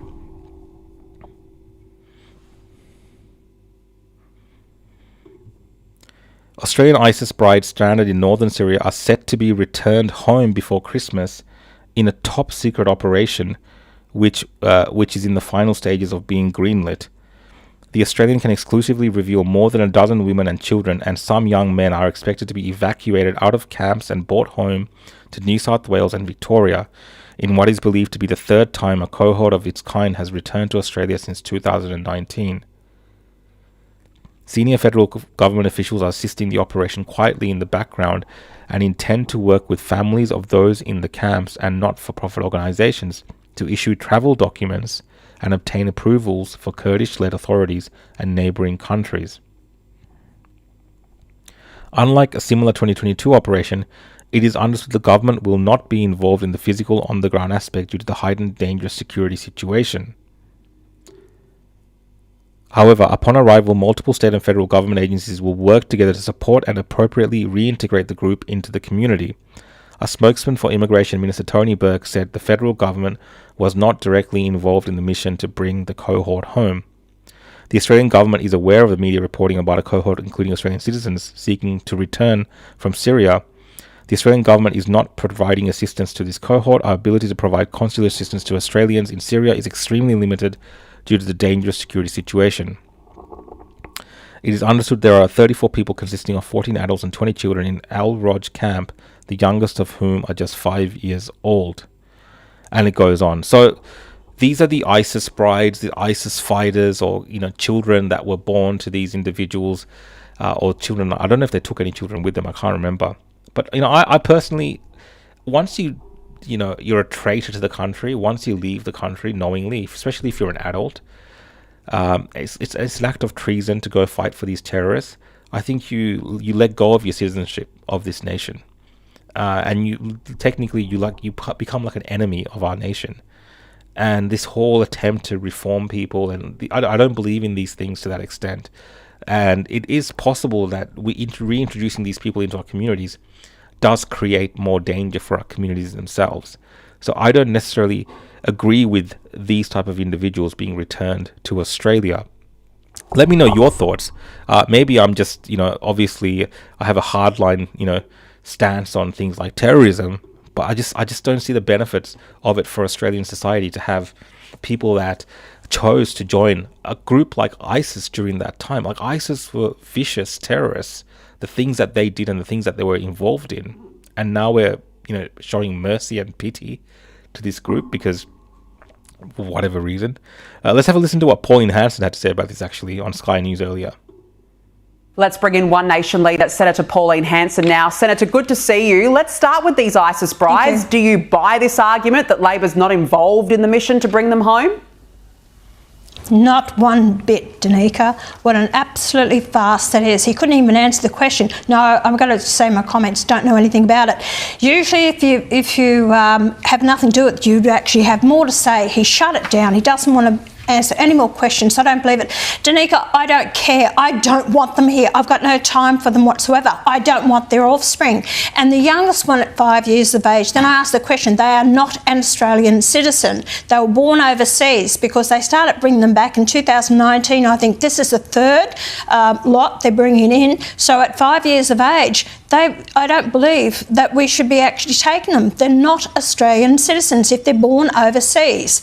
And these people, they're going to be on the public taxpayer-funded purse for the rest of their lives. These women completely wear the burqa or the full burqa. They won't get employment if they don't have the husbands to provide for them, so the taxpayer will have to. They are bringing their hate. These people are martyrs who will die for the cause and their beliefs. I've been speaking strongly about this for years and years and years, and especially in my maiden speech when I got back into the Parliament 2016. It concerns me greatly. And if you look at what's happened in England, Birmingham, 30% of Muslims there, and they're taking over the councils. You've got, Sharia law courts. They're losing their identity, their culture in England, and the same damn thing is going to happen here. Well, exactly. I mean, you can't just go over there in the name of ISIS on some sort of... 100% agree with Pauline Hanson. I think I haven't heard this interview before, but this is similar to the thoughts that I have. Like I don't know if am I just like a bad person or something? Like I just don't believe in this mercy for ISIS brides or the kids of ISIS and things like this. Like really, like why do you want to do that?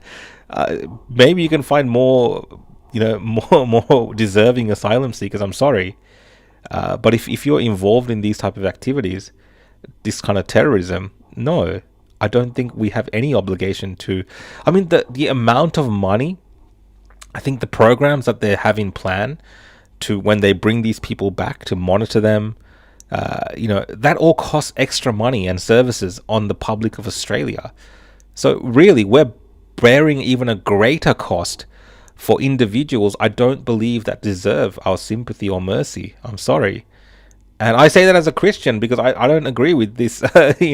I'm openly saying this. I don't agree with these individuals who have been involved in some respect, even if it's, as a stupid decision. I think they need to pay the consequences of their decision and find more appropriate countries to seek asylum in that might be more in line with their worldview. They're not coming back like after doing nothing. Like a lot of these people should bear the responsibility of their actions. Let's keep listening. Romantic jihadi getaway and then decide that you want to come back. Sorry, it's not how it works. It doesn't fit with our values system. I completely agree. Now, look, I'll speak with Senator Jacinta Nampijinpa-Price shortly about National Flag Day. She was ordered to remove the Aussie flag, which was draped over her shoulders, and you were too today. Let's have a look. Senator Hanson, I remind you of the ruling the Deputy President arrived at. This is that story we looked at before, but let's have a listen to what Hanson had to say about that as well. Today, which I have upheld, which is no flags to be worn in the chamber until the matter has been resolved by the Procedures Committee. So I'd ask you to take the flag off. Senator, why is the Senate so afraid of the Aussie flag? Afraid of this. That's what they're afraid of, Danica. And you know what? It flies on top of the building, it flies in the chamber, and it was the Greens that raised the issue about saying you shouldn't be wearing the flag. And they said, oh, it's a prop. It's not a prop. They wear the kaffir every time in the Parliament. No one says anything about it. The President says nothing about it. And it disgusts me that this was raised by the Deputy President, who is actually Liberal, and he raised it and made the decision not to wear it.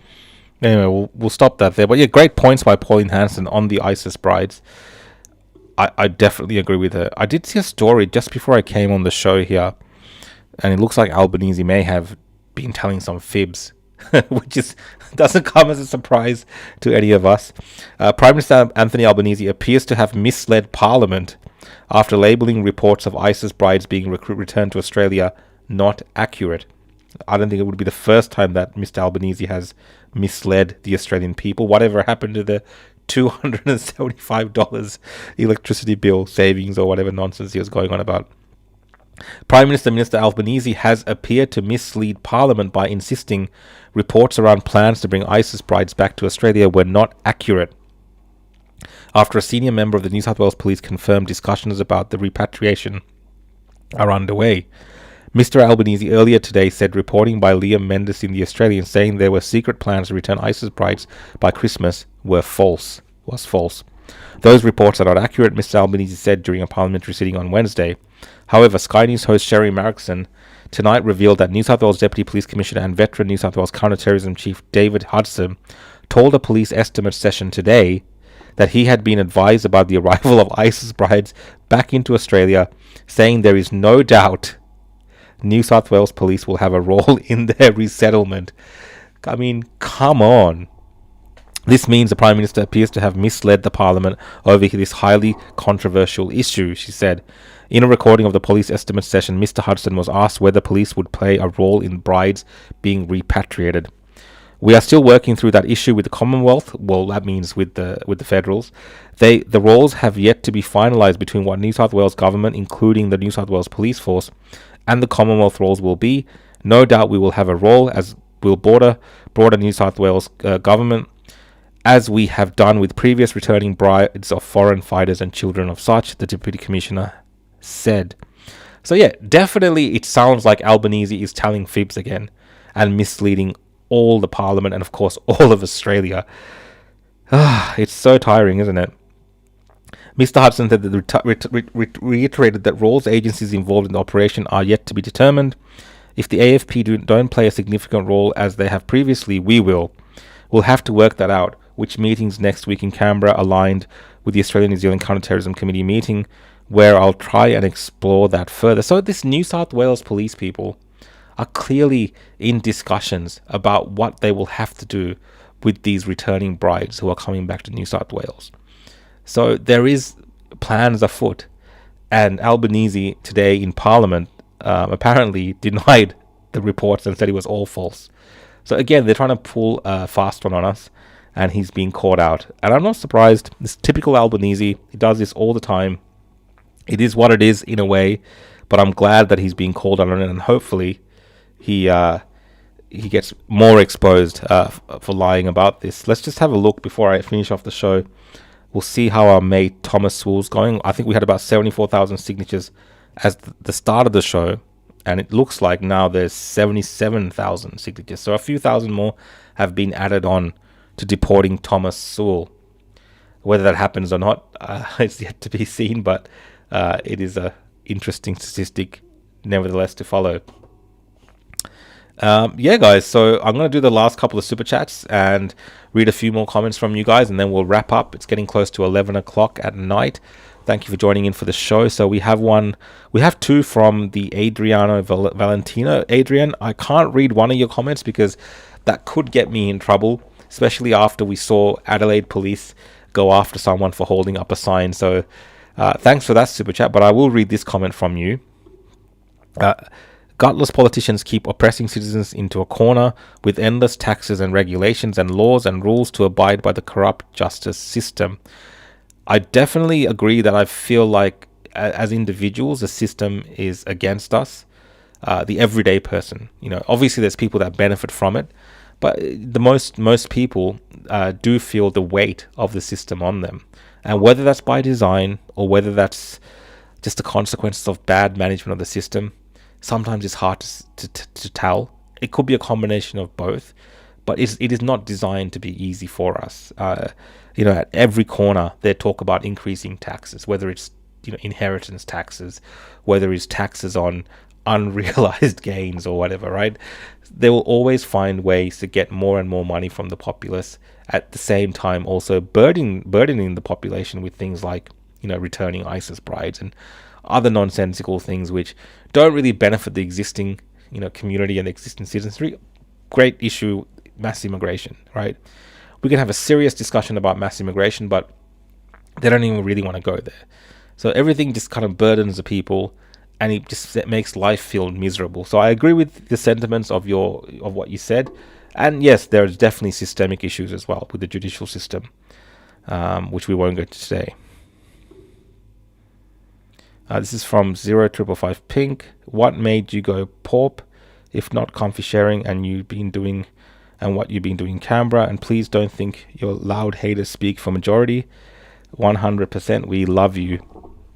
Look, I just wanted to go because it's one thing. I'm in Victoria. It's a nice drive heading up to Bright, and it's one thing just, you know, talking to people online and reading comments and things like this. Sometimes, you know, you want to go see it for yourself, and it is as tragic as it is, as a human interest story. There's a lot of things going on with that particular story, and, you know, as someone who's an independent journalist, it kind of fits into the work that I do to go speak to people and hear from people on the ground, because you do hear reports, even in the media today, that there's people who are, you know, sympathetic to Dezi Freeman and his views, or sympathetic to the fact that, you know, the police do sometimes overstep the mark, right? And there is a lot of unanswered questions around this particular thing where I don't think the police have yet been forthcoming with information. But that might be because of the fact that they're still looking for the fugitive and their focus is on that. So, you know, as someone who wants to, you know, ask questions and find more information, it makes sense to go to Paul And like, if you go to Paul when I went last Friday, the place was swarming with media. It wasn't in lockdown like people were talking about. Obviously, maybe the first day or two, it might have been in some instances, about people going back and forth between shops and, going about daily life as per normal. I don't know what it's like today, but it wasn't like what it was being made out to be if you watch a news report, right? Makes it look like everyone's on edge and hiding out and things like this. But yeah, most people were happy to have conversation, and it didn't feel like that whatsoever. And what have you been doing in Canberra? So in Canberra, I actually work, I won't go into too much detail, but I actually work for a senator. I work with a senator, and all sorts of things can happen while I'm doing that work. But it does give me an interesting look into what happens in Canberra on a daily basis when Parliament is sitting, and I spend a lot of my time obviously watching what happens on the floor of the Parliament. So it's an interesting experience for sure, and it gives me a different perspective, and I'm very grateful for that privilege as well, because I think not everyone gets to have that opportunity as well. So I definitely make the most of it in terms of absorbing everything that I see around me. And another one from 0555 Pink. Chat, can Price run for PM as a senator? Though she can't run as a senator, but they could parachute her into some sort of safe Liberal seat if she forgoes her position as a senator and joins a lower house seat in the next election. And 025 Ping, I think similar question. Will you share Port Blair though and Canberra? So look, I'm hoping the police share information. I'm hoping they make things more public and available. Last thing that I want to do, the last thing anyone should want to do is we want full transparency. You don't want journalists and things unnecessarily complicating something that's happening during an active investigation and during you don't want to do those things, right? Because it is a tragic story, and there is a lot of conspiracies out there. There's lots of things that people are being saying online, and you don't really want to just join that mob. And it's a little bit distasteful in a way right now, just because of this. Because of the circumstances. But yeah, like I'm hopeful that we get full transparency around this for everyone involved. I think that's really important. So guys, last 5 minutes, let me just check some of your comments on the regular stream. I just read the super chats, and then I'll finish up and go to bed.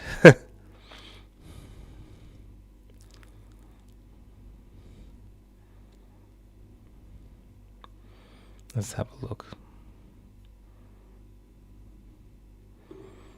Thanks, Def Blackfella. Good night, mate.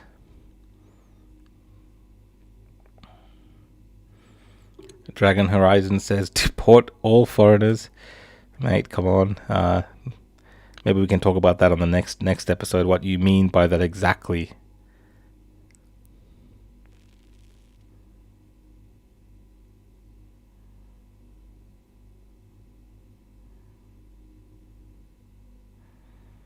Skippy, I don't know what Sydney did to you, but you said Sydney proved to us that Sydney is the dumbest city in Australia, if not Earth. I would say, I don't know if you're from Sydney, but Melbourne. I think Melbourne is up there. Yeah, Alan, great point. Tax on extra bedrooms. That was floated by some sort of think tank or research group. Again, ridiculous ideas, but not something that they're not capable of doing if they really wanted to. They would find a way to convince people that getting taxed on your bedroom is actually a great thing.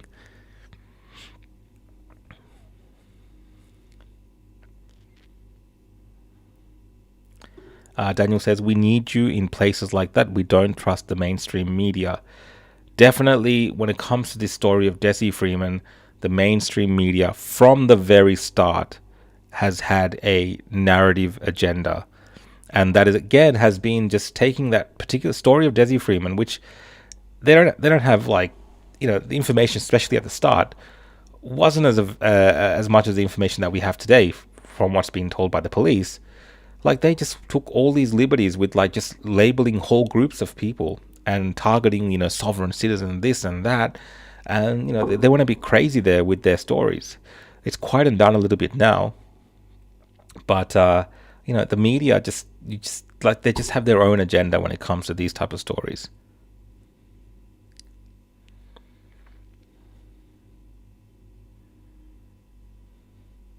This is from Matea, who says, it's interesting that MSM is saying, this is on Thomas Swall, sorry, that it's unlikely he will be deported as he has been here since a child. Plenty of other New Zealanders have been deported. One only spent 1 month in New Zealand as a baby. Yeah, that's right. But there's all these New Zealanders in Australia, you can correct me if I'm wrong, that never got citizenship here in Australia. So I think Thomas Swall's got citizenship, but there's all these Kiwis in Australia that came when they're young, but never bothered to get citizenship, or just were like in Australia because of the relationship that we have with New Zealand. And just over a long period of time, like, they were just part of Australian community, but they never had citizenship. So I think those kind of individuals can be sent back.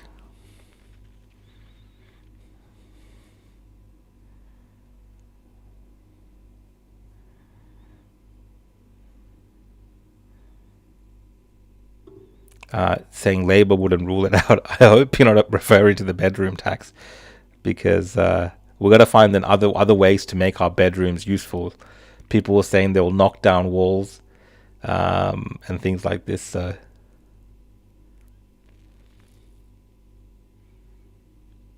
yeah, this is the footballer's dad, right? I can't remember exactly what happened there. Was he deported or not? I do remember something like this for sure. But guys, thanks for joining in on the show. Thanks for Rukshan on X.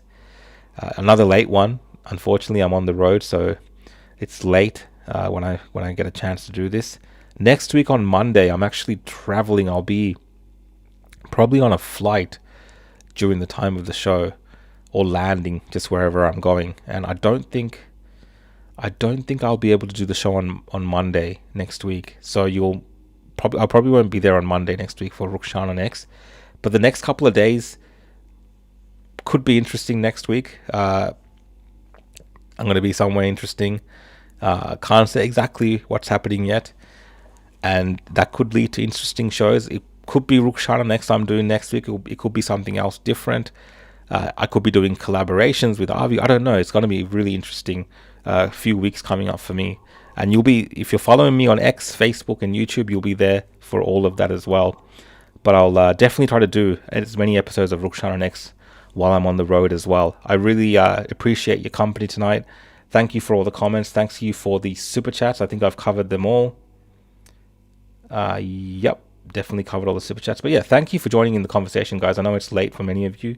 And so great to see those of you that have joined in over the last couple of weeks, and built small relationships here as we're talking to each other and chatting with each other. I feel like I know some of you people as well. You know what I mean? I feel like I know you guys in a different way. So that's fun as well, to get to know people even in this manner. And I think at the March for Australia, I met a few people that watch the podcast as well. Abby, who's here, I've met. Madeline, I think I've met a few times as well, and a few other guys that are in here, and it's just great to see you in that context as well. But thank you, everyone. I hope you all have a good night. I hope you enjoyed the show, and I will see you all actually tomorrow night, Opposition Podcast. I'm pretty sure we're doing that at 7 p.m. unless Avi jumps out of it. I'll see you guys then. Opposition Podcast. You can see I'm slurring my words. I think I'm done as well. Good night, guys. Bye.